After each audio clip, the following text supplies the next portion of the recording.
Every year, millions of men step past the age of 40 into a clinic, get a full blood panel, hear their doctor say that all their markers are normal, and then walk out with the exact same belly they walked in with.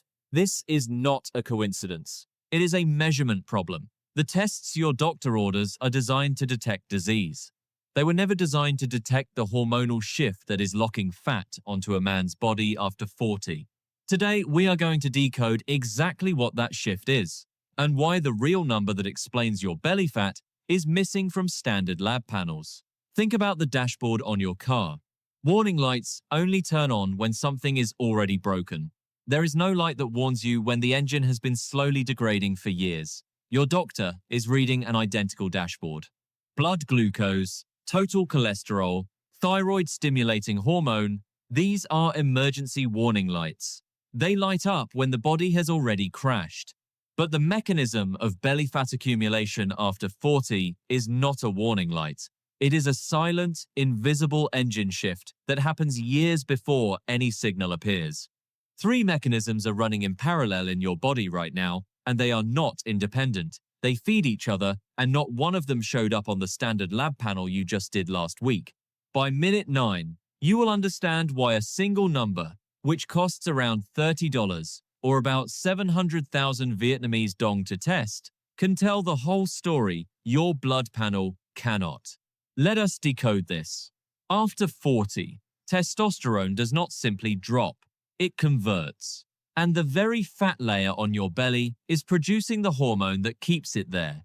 Here is the exact mechanism. Total testosterone naturally drops about 1 to 2% every year after age 30. But visceral fat, the deep fat surrounding your organs, contains a high concentration of an enzyme called aromatase.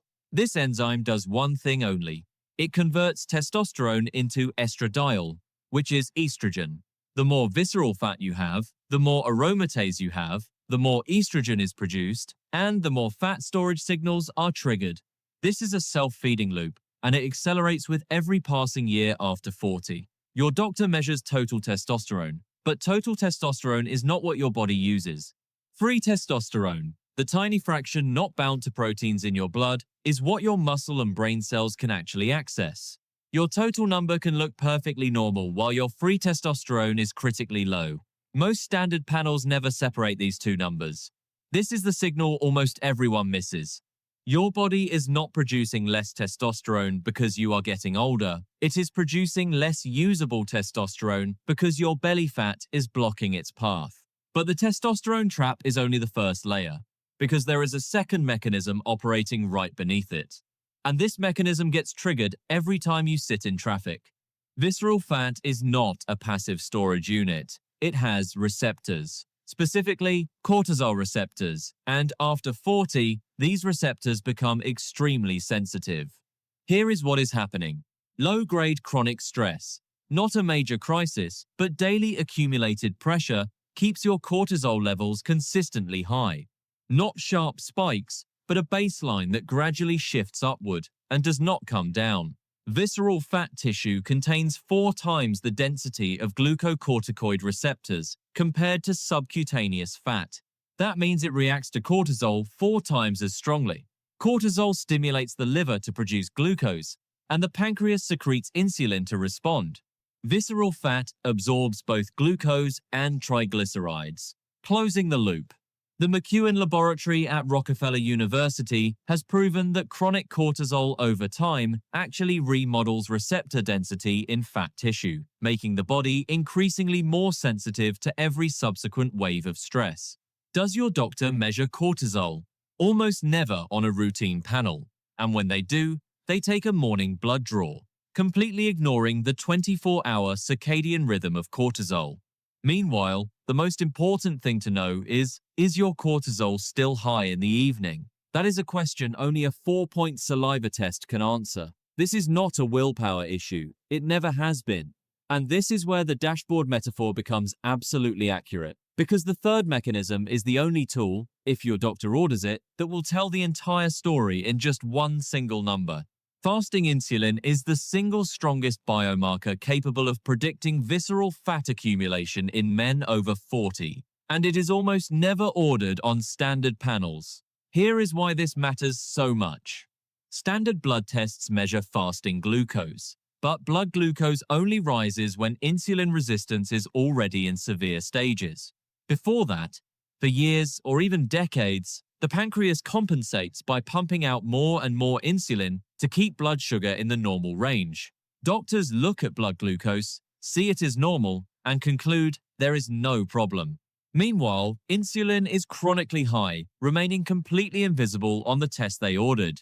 Dr. Joseph Kraft tracked over 14,000 patients for decades and found that hyperinsulinemia appears 10 to 15 years earlier than type 2 diabetes. It is invisible on a glucose test and can only be seen when measuring insulin. And chronically high insulin does this to your belly fat. It inhibits hormone-sensitive lipase, the enzyme that unlocks fat cells to be burned for energy. While insulin remains high, the lock is shut, and your body is biologically unable to access those fat stores, no matter how little you eat. Your belly fat is not a calorie problem. It is a hormonal lock, and your doctor is checking the doorknob while the real mechanism is inside the wall. Now you have the translation, so here is what to do with it. Step 1. Ask for the right tests. Do not ask for permission, just request them. Fasting insulin, aiming for 2 to 6 units, not the laboratory's normal range, which can go up to 25, along with free testosterone plus sex hormone binding globulin, not just total testosterone, estradiol to measure aromatase activity, and if you suspect cortisol is the issue, a 4-point daytime saliva test, not a morning blood test. These 4 tests combined cost no more than $60 out of pocket, which is about 1.5 million Vietnamese dong. Together, they tell the story the standard lab panel cannot. Step 2. Break the cortisol lock loop. You do not need medication. You need to intervene in signals and timing. Eat within a 10 to 12 hour window, not to cut calories, but to lower fasting insulin. Walk for 20 minutes after meals. Data from Duke University shows this reduces post-meal glucose spikes by up to 50%. And stick to a strict sleep schedule. Sleeping and waking up at the exact same time every day resets the circadian rhythm of your hypothalamic pituitary adrenal axis in 3 to 4 weeks. This is not a supplement protocol, it is a timing and signaling protocol. Step 3. Sever the aromatase loop. Do resistance training 3 times a week to increase free testosterone while reducing aromatase activity in visceral fat tissue. Cut back on alcohol, as the liver prioritizes metabolizing alcohol first, pushing testosterone synthesis down the queue.